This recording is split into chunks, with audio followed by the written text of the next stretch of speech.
ಹುಡುಗಿಯಲ್ಲಿ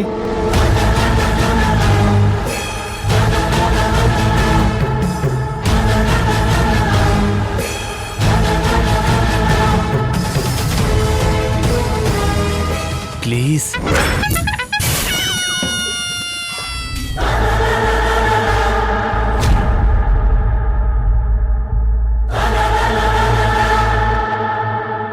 ಇಂಚಿತ್ತು ನನ್ನ ಕಡೆನೇ ನೋಡ್ತಿದ್ದಾನೆ. ನೀನು ಮಾತ್ರ ಯಾವುದೇ ಕಾರಣಕ್ಕೂ ಹೋಗ್ಕೊಡ್ದು. ಪ್ಲೀಸ್ ರೀ.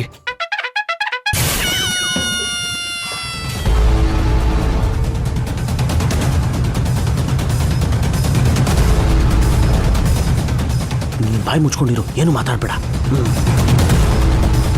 ಏನ್ರಿ, ನಾನು ಹೇಗಾದರೂ ಮ್ಯಾನೇಜ್ ಮಾಡ್ತೀನಿ. ನೀವು ಸೈನ್ ಹಾಕೋ ಥರ ನಾಟಕ ಮಾಡಿ ಸಾಕು.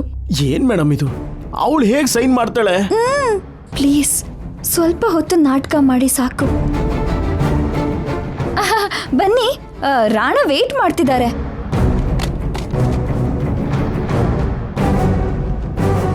ಬನ್ನಿ.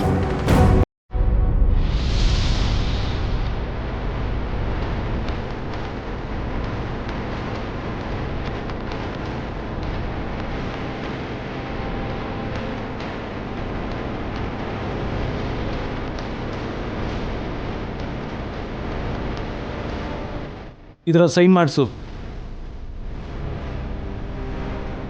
ನೀವು ಇದರಲ್ಲಿ ಸೈನ್ ಮಾಡಿ.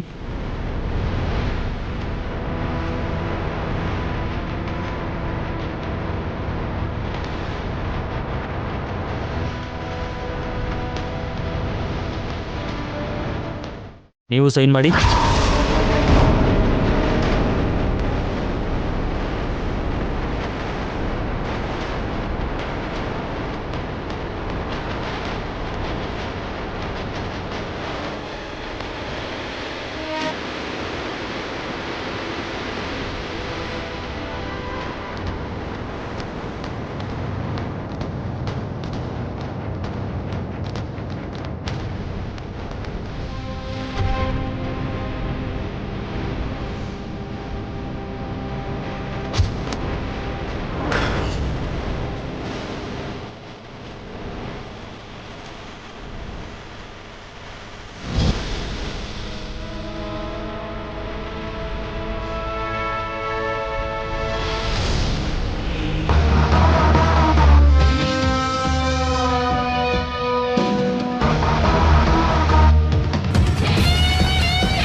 ಏನಾಯ್ತು?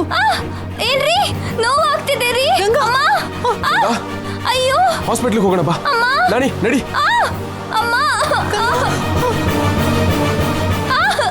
ಅತ್ತೆ ಮಾವ ಬನ್ನಿ.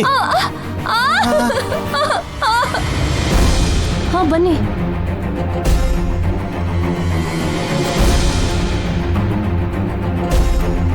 ಇಲ್ಲಿ ಮದ್ವೆನೂ ಬೇಡ, ಏನೂ ಬೇಡ, ನಡಿಯ ಹೋಗೋಣ.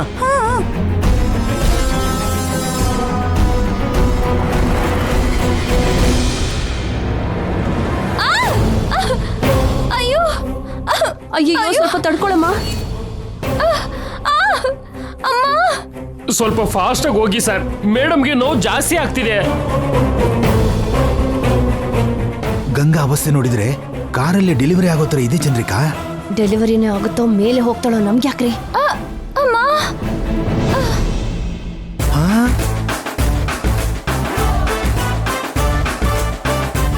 ಏನಾಯ್ತಮ್ಮ ಗಂಗಾ? ನೋವು ನಿಂತೋಯ್ತು ಚಿಕ್ಕಮ್ಮ. ಇಷ್ಟು ಸಡನ್ ಆಗಿ? ಸಡನ್ ಆಗಿ ಬಂತು, ಸಡನ್ ಆಗಿ ಹೋಯ್ತು.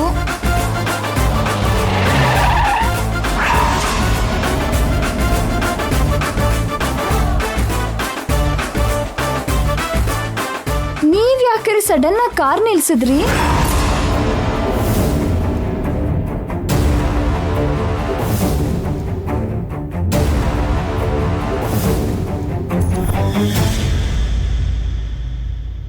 ಜೈ ಅಯ್ಯೋ ಜೈ, ರೀ,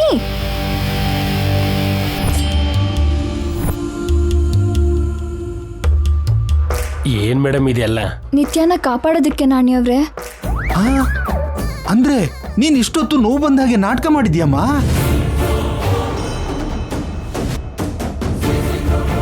ಸಾರ್ಗೆ ಕೋಪ ಬಂದಿರೋ ಆಗಿದೆ ಮೇಡಮ್. ಹೋಗಿ ಕನ್ವಿನ್ಸ್ ಮಾಡಿ.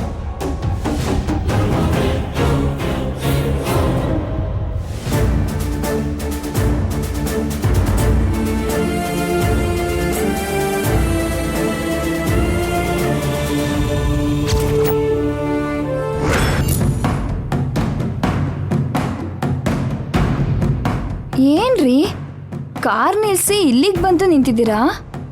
ನಿನಗೇನಾಗಿದೆ ಗಂಗಾ? ಏನಿಲ್ಲ ರೀ, ಹೊಟ್ಟೆ ಒಳಗಡೆ ನಿಮ್ ಮಗಳು ಒದ್ಯೋದಕ್ಕೆ ಶುರು ಮಾಡಿದ್ಲು. ಸ್ವಲ್ಪ ಹೊತ್ತಾದ್ಮೇಲೆ ನಿಲ್ಸ್ಬಿಟ್ಲು. ಯಾಕೆ ಸುಳ್ಳು ಹೇಳ್ತಿದ್ಯಾ?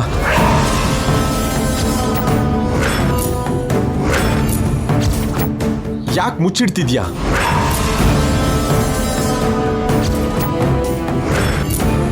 ಯಾರನ್ನ ಕಾಪಾಡೋದು ನಿನ್ನ ಉದ್ದೇಶ?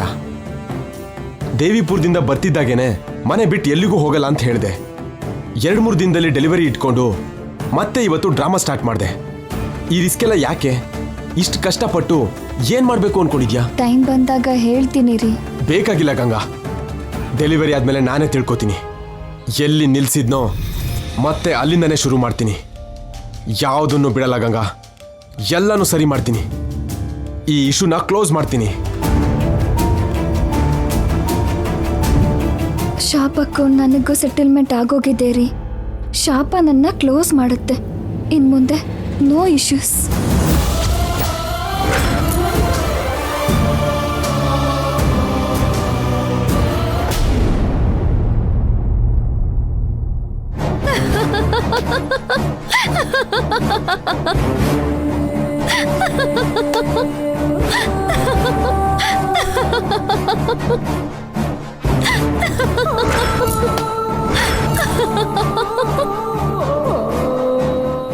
ಸೊ ಮದ್ವೆ ನಿಂತೋಯ್ತು. ಯಾರೇ ಮದ್ವೆ ಮಾಡ್ಬೇಕು ಅಂದ್ಕೊಂಡಿದ್ರೋ ಅವರೇ ನಿಲ್ಲಿಸ್ಬಿಟ್ರು. ರಾಣಾ ಸೈನ್ ಮಾಡಿದ್ದಾನೆ. ನೀನ್ ಕೂಡ ಸೈನ್ ಮಾಡಿದ್ರೆ ಮದ್ವೆ ನಡೆಯತ್ತೆ ನಿತ್ಯ. ಮಾಮ್, ನಿನ್ಗೇನಾದ್ರೂ ಹುಚ್ಚ? ನಿನ್ನ ಮದುವೆ ಆಗ್ಬೇಕು ಅಂತ ನನಗೂ ಇಷ್ಟ ಇಲ್ಲ ನಿತ್ಯ. ಈ ಮದುವೆ ಗಂಗಾ ಅವ್ರಿಗೋಸ್ಕರ. ಯಾರಿಗೋಸ್ಕರನೂ ನನ್ ಲೈಫ್ ಸ್ಪಾಯ್ಲ್ ಮಾಡ್ಕೋಬೇಕಾ? ನಿನ್ಗೋಸ್ಕರ ಅವಳು ಪ್ರಾಣನೇ ಕೊಡ್ತಿದ್ದಾಳೆ. ಅದು ಅವಳ ಕರ್ಮ ಮಾಮ್. ಸಾಯ್ತಿದ್ರು ಕೂಡ ನೀನ್ ರಾಣಾ ಜೊತೆ ಹ್ಯಾಪಿ ಆಗಿರ್ಬೇಕು ಅಂತ ಅನ್ಕೋತಿದ್ದಾಳೆ. ಹ, ಅದು ಅವಳ ಭ್ರಮೆ. ಅವಳ ತ್ಯಾಗಕ್ಕೆ ಅರ್ಥ ಇಲ್ದಿರೋ ಹಾಗೆ ಮಾಡ್ತಿದ್ಯಾ ನೀನು. ನನ್ನ ಲೈಫಿಗೆ ಮೀನಿಂಗ್ ಹುಡುಕ್ತಾ ಇದ್ದೀನಿ. ಬಿಟ್ಬಿಡಿ ಆಂಟಿ, ಮನುಷ್ಯರಿಗಾದ್ರೆ ಏನಾದರೂ ಹೇಳ್ಬೋದು, ಕಲ್ಬಂಡೆಗೆ ಏನು ಹೇಳಕ್ಕಾಗಲ್ಲ. ವೇಸ್ಟ್. ಥ್ಯಾಂಕ್ಸ್. ರಾಣಾಗಿರುವಂತ ಕನ್ಸರ್ನ್ ಕೂಡ ನಿನಗಿಲ್ವಲ್ಲ ನಿತ್ಯ? ಇದು ನನ್ನ ಲೈಫ್ ಮಾಮ್. ನಾನು ಯಾರಿಗೋಸ್ಕರನೂ ಸ್ಯಾಕ್ರಿಫೈಸ್ ಮಾಡಲ್ಲ. ಹಾಗೂ ಬೇಕು ಅಂದ್ರೆ ಈ ಮದ್ವೆ ನಡೀತು ಅಂತ ಅವಳಿಗೆ ಸುಳ್ಳು ಹೇಳಿ ತೃಪ್ತಿಯಿಂದ ಸಾಯ್ತಾಳೆ. ಸುಳ್ಳಿಂದ ಆತ್ಮತೃಪ್ತಿ ಸಿಗತ್ತಾ ನಿತ್ಯ? ನಿಜ ಹೇಳಿ ಅವಳನ್ನ ಮೊದ್ಲೇ ಸಾಯಿಸ್ತೀಯ ಮಾಮ್. ಅವಳು ಹೋದ್ಮೇಲೆ ಈ ಮದ್ವೆ ನಿಜ ಆದ್ರೆ ಏನು, ಸುಳ್ಳು ಆದ್ರೆ ಏನು? ನೀನ್ ಕ್ರಿಮಿನಲ್ ನಿತ್ಯ. ಸ್ವಂತ ಅಕ್ಕನ ನಂಬಿಕೆನೆ ಹತ್ಯೆ ಮಾಡ್ತಿದ್ಯಾ. ಅವಳ ನಂಬಿಕೆನ ಸಾಯಿಸೋದೇನು? ಅವಳನ್ನೇ ಸಾಯಿಸೋಣ ಅಂದ್ಕೊಂಡಿದ್ದೆ. ಏಯ್, ಜಾಸ್ತಿ ಮಾತಾಡ್ದೆ ಹೊರಡಿ.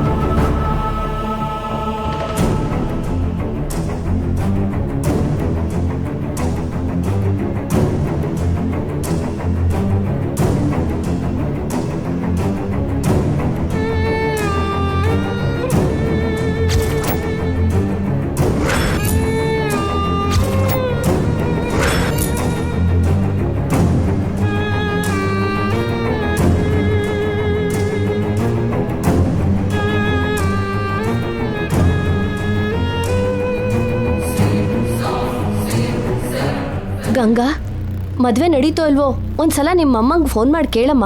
ಹೌದಮ್ಮ, ನೀನ್ ಪಟ್ ಕಷ್ಟಕ್ಕೆ ಫಲಿತಾಂಶ ಸಿಕ್ತೋ ಇಲ್ವೋ, ನಿನ್ ಕೊನೆ ಕೋರಿಕೆ ನೆರವೇರ್ತೋ ಇಲ್ವೋ ಕೇಳಿ ತಿಳ್ಕೊಮ್ಮ. ಚಂದ್ರಿಕಾ ಫೋನ್ ಮಾಡು. ತಗೋಮ್ಮ ಮಾತಾಡು.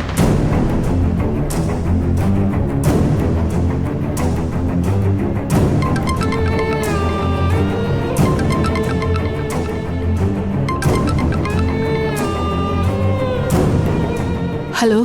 ಹಲೋ ಅಮ್ಮ, ನಾನು ಗಂಗಾ. ಮದ್ವೆ ನಡೀತು ಅಲ್ವಾ?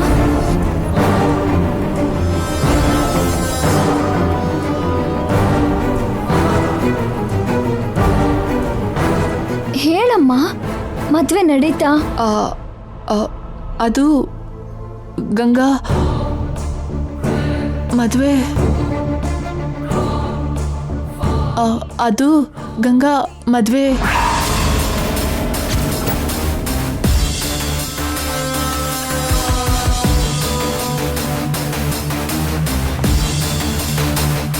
ಏನಮ್ಮ ಏನಾಯ್ತು? ನೀನು ಅಂದ್ಕೊಂಡ ಹಾಗೆ ನನಗೂ ರಾಣಗೂ ಮದ್ವೆ ನಡೀತಕ್ಕ.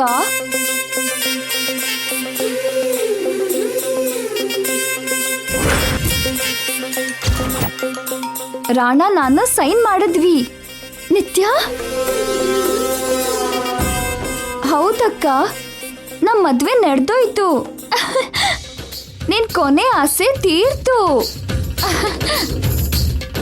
ಈಗ ಈಗ ನಿನಗೆ ಸಂತೋಷನೇ ಅಲ್ವಾ ಅಕ್ಕ? ತುಂಬಾ ಸಂತೋಷ ಆಗ್ತಿದ್ಯಮ್ಮ. ರಾಣ ನೀನು ಆನಂದವಾಗಿರ್ತೀರ. ಇವಾಗ ನನಗೆ ಯಾವ ಕೊರಗೂ ಇಲ್ಲ. ತೃಪ್ತಿಯಿಂದ ಕಣ್ಮುಚ್ತೀನಿ, ಸಂತೋಷವಾಗಿ ಹೊರಟು ಹೋಗ್ತೀನಿ. ಹಾಗ ಅನ್ಬೇಡ ಅಕ್ಕ. ನೀನು ನೀನು ಬದುಕಬೇಕು. ನೀನು ನಮ್ಮ ಜೊತೆನೇ ಇರಬೇಕು. ಇನ್ನು 100 ಕಾಲ ಬದುಕಬೇಕಕ್ಕ. ಇರಬೇಕು ಅಂತ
ಮಾಮ್, ನಿನ್ ಜೀನ್ಸ್, ನಿನ್ ಫ್ಲೆಶ್ ಅಂಡ್ ಬ್ಲಡ್ ನನಗೂ ಬಂದಿದೆ. ಅದು ನನ್ನ ದುರಾದೃಷ್ಟ. ಅಮ್ಮನ ಹೋಲಿಕೆ ಬಂದಿದ್ದು ನನ್ನ ಅದೃಷ್ಟ. ಆ ಗಂಗನ್ನ ಈ ಮನೆ ಕರ್ಕೊಂಡು ಬಂದಿದ್ದು ನೀನು, ಆ ಮನೆಗೆ ಕಳಿಸಿದ್ದು ನೀನು, ಅವಳಿಗೆ ಸುಳ್ಳು ಹೇಳಿದ್ದು ನೀನು, ಅವಳನ್ನ ಬಲಿಪೀಠಕ್ಕೆ ಹಚ್ಚಿದ್ದು ನೀನು. ನೀನ್ ಶುರು ಮಾಡಿದ್ದನ್ನ ನಾನು ಫಿನಿಶ್ ಮಾಡ್ತಿದ್ದೀನಿ. ಐ ಮೀನ್, ನೀನ್ ಅವಳನ್ನ ಈ ಭೂಮಿಗೆ ಕರ್ಕೊಂಡು ಬಂದ್ರೆ ನಾನು ಅವಳನ್ನ ಮೇಲೆ ಕಳಿಸ್ತಾ ಇದ್ದೀನಿ.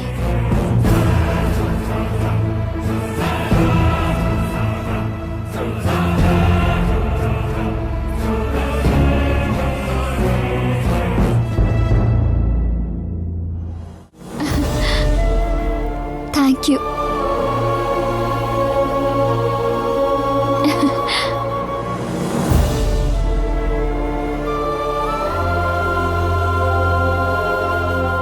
ತಂಗಿಗೂ ರಾಣಗೂ ಮದುವೆ ಆಗೋಯ್ತಂತೆ. ತುಂಬಾ ಸಂತೋಷ ಆಗ್ತಾ ಇದೆ. ಸಂತೋಷ ಅಂತ ಇವಳು ಮುಖಕ್ಕೆ ಅಂತ ಸೀನೇನಿಲ್ಲ ಅಲ್ಲಿ.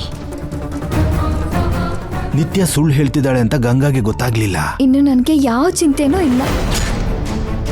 ಮಗುನ ಹೆತ್ತು ಅವ್ರ ಕೈಗೆ ಒಪ್ಸಿ ಹಾಯಾಗಿ ಹೊರಟೋಗ್ತೀನಿ. ಜೈ ವರ್ತನೆ ನೋಡ್ತಿದ್ರೆ ನಿನ್ ಮೇಲೆ ಅನುಮಾನ ಬಂದಿರೋ ಹಾಗಿದ್ಯಮ್ಮ. ಹೌದಮ್ಮ, ಆವಾಗಿಂದ ತುಂಬಾ ಯೋಚನೆ ಮಾಡ್ತಿದ್ದಾನೆ. ಯಾವ ಕ್ಷಣದಲ್ಲಾದ್ರೂ ನಿನ್ನ ಪ್ರಶ್ನೆ ಕೇಳಬಹುದು. ಪರವಾಗಿಲ್ಲ ಚಿಕ್ಕಪ್ಪ, 4 ಮಾತು ಬೈತಾರೆ, ಬೈಲಿ ಬಿಡಿ, ಸಹಿಸ್ಕೋತೀನಿ. ಆಮೇಲೆ ಹೇಗೋ ಅವ್ರೇನು ಅನ್ನೋಕ್ಕಾಗಲ್ಲ. ಹೇಳಿದ್ರು ಕೇಳಿಸ್ಕೊಳ್ಳೋದಿಕ್ಕೆ ಬೈಸ್ಕೊಳ್ಳೋದಿಕ್ಕೆ ನಾನಿರಲ್ಲ.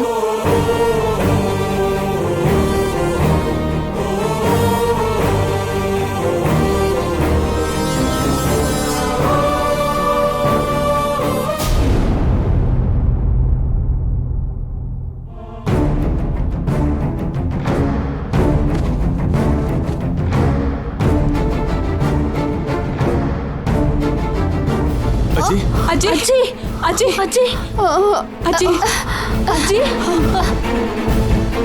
ಅವಳಿಗೆ ಅಪಾಯ ಇದೆ.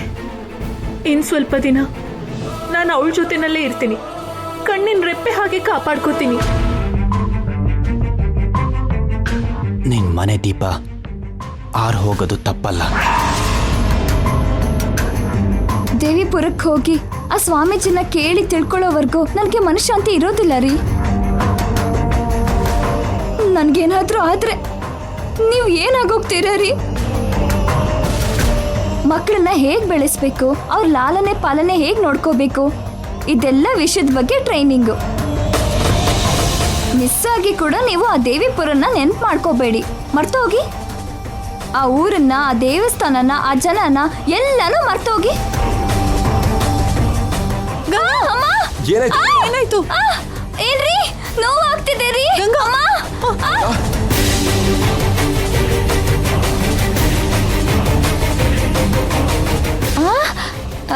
ನೋವು ನಿಂತೋಯ್ತು ಚಿಕ್ಕಮ್ಮ. ಏನು ಯೋಚನೆ ಮಾಡ್ತಿದ್ದೀರಾ ಸರ್? ಆ ರಿಜಿಸ್ಟರ್ ಆಫೀಸಲ್ಲಿ ನಡೆದಿದ್ದೇನು? ಅಲ್ಲಿ ಆಗಿರೋದು ಯಾರ ಮದುವೆ? ಎಷ್ಟೇ ಯೋಚನೆ ಮಾಡಿದ್ರು ಏನು ಅರ್ಥ ಆಗ್ತಿಲ್ಲ ನಾಣಿ. ಇವರು ನಿತ್ಯ ಅವ್ರ ಬಗ್ಗೆ ಯೋಚನೆ ಮಾಡ್ತಿದ್ದಾರೆ ಅನ್ಸುತ್ತೆ. ತಕ್ಷಣ ಡೈವರ್ಟ್ ಮಾಡಬೇಕು. ಸರ್, ಮೇಡಮ್ಗೆ ಸದ್ಯದಲ್ಲೇ ಡೆಲಿವರಿ ಇದೆ. ನೀವು ಉಳಿದಿರೋ ವಿಷಯನೆಲ್ಲ ಪಕ್ಕಕ್ಕಿಟ್ಟು ಮೇಡಮ್ ಮೇಲೆ ಗಮನ ಹರಿಸಿ. ನಾನು ಯೋಚನೆ ಮಾಡ್ತಿರೋದು ಕೂಡ ಮೇಡಮ್ ಬಗ್ಗೆನೇ ನಾಣಿ. ಅಷ್ಟಕ್ಕೂ ಏನಾಗ್ತಿದೆ? ಅವತ್ತಜ್ಜಿಗೆ ಒಂದು ಫೋನ್ ಕಾಲ್ ಬಂದಿತ್ತಲ್ವಾ, ಆವಾಗಿಂದ ಮನೆ ಅಟ್ಮಾಸ್ಫಿಯರ್ ಬದಲಾಗಿ ಹೋಗಿದೆ ನಾಣಿ. ಅಜ್ಜಿ ರೂಪಾ ಆಂಟಿ ಅಷ್ಟು ಅವಸರದಲ್ಲಿ ದೇವಿಪುರಕ್ಕೆ ಹೋಗೋದಂದ್ರೇನು? ಆ ದೇವಸ್ಥಾನದಲ್ಲಿ ಅಗೋರಿಗಳು ಹೇಳಿದ ಮಾತುಗಳೇನು? ಮನೆ ದೀಪ ಆರೋಗುತ್ತೆ ಅನ್ನೋ ಮಾತಿಗೆ ಅರ್ಥ ಏನು? ಆ ಹೋಮ ನಿಂತೋಗೋದು ಅಂದ್ರೇನು? ನಿಮ್ಮ ಮೇಡಮ್ ಸಡನ್ ಆಗಿ ನನ್ನ ದೇವಿಪುರಕ್ಕೆ ಕರ್ಕೊಂಡು ಹೋಗಿದ್ಯಾಕೆ? ದೇವಿಪುರಕ್ಕೆ ಹೋಗ್ತಿದ್ದಾಗ ಗೂಳಿ ಅಡ್ಡ ಬಂದಿದ್ಯಾಕೆ? ಆಕ್ಸಿಡೆಂಟ್ ಆಗಿ ನಾನು ಹಾಸ್ಪಿಟ್ಲಲ್ಲಿದ್ದರೆ ನಿಮ್ಮ ಮೇಡಮ್ಮು ದೇವಿಪುರಕ್ಕೆ ಯಾಕೆ ಹೋದ್ಲು? ಅಲ್ಲಿವರೆಗೂ ದೇವಿಪುರನ ಕನ್ವರ್ಸ್ತಿದ್ ನಿಮ್ಮ ಮೇಡಮ್ಮು ಆಮೇಲೆ ಆ ಊರಿನ ಹೆಸರೇ ಎತ್ತಲ್ಲ ಅಂತಂದ್ರೇನು? ಸಡನ್ ಆಗಿ ಮಗುನ ಕರ್ಕೊಂಡು ಬಂದ್ಲು, ನನಗೆ ಟ್ರೈನಿಂಗ್ ಅಂತಿದ್ದಾಳೆ, ಏನೇನೋ ಮಾತಾಡ್ತಿದ್ದಾಳೆ, ಏನೋ ಸೆಂಡ್ ಆಫ್ ಕೊಡ್ತಿರೋ ಹಾಗೆ ಅನಿಸ್ತಿದೆ, ಎಲ್ಲಿಗೋ ಹೋಗ್ತಿರೋ ಹಾಗೆ. ಏನ ಮಾತುಗಳು? ಅಷ್ಟಕ್ಕೂ ಅದಕ್ಕೆ ಅರ್ಥ ಏನು? ಅಜ್ಜಿ ಮತ್ತೆ ಚಿಕ್ಕಮ್ಮನು ಏನೋ ಕಳ್ಕೊಂಡಿರೋ ಹಾಗೆ ಯಾಕೆ ಡಲ್ ಆಗಿದ್ದಾರೆ? ಅತ್ತೆ ಮಾವ ಕೂಡ ವಿಚಿತ್ರವಾಗಿ ಬಿಹೇವ್ ಮಾಡ್ತಿದ್ದಾರೆ. ಇದನ್ನೆಲ್ಲ ನೋಡ್ತಿದ್ರೆ ಏನೋ ನಡೀತಿದೆ ಅನಿಸ್ತಿದೆ ನಾಣಿ. ಮೊದಲಿಂದನೂ ನಿಮ್ಮ ಮೇಡಮ್ ನನಗೆ ಗೊತ್ತಾಗ್ದಿದ್ದ ಹಾಗೆ ಏನೇನೋ ಮಾಡ್ತಿದ್ದಾಳೆ, ಏನೇನೋ ಮುಚ್ಚಿಡ್ತಿದ್ದಾಳೆ. ಅದೇನು ಅಂತ ತಿಳ್ಕೋಬೇಕು, ಯಾರಿಗೇನು ನಡೆಯುತ್ತೋ ಅಂತ ತಿಳ್ಕೋಬೇಕು. ತಿಳ್ಕೊತೀನಿ, ಆ ಕೆಲಸದಲ್ಲೇ ಇರ್ತೀನಿ.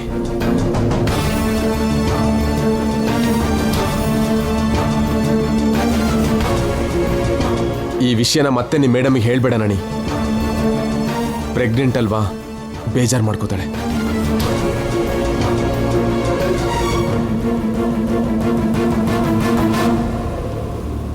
ಸಾರ್ಗೆ ಬಂದಿರೋ ಅನುಮಾನ ನಿಜನೇ.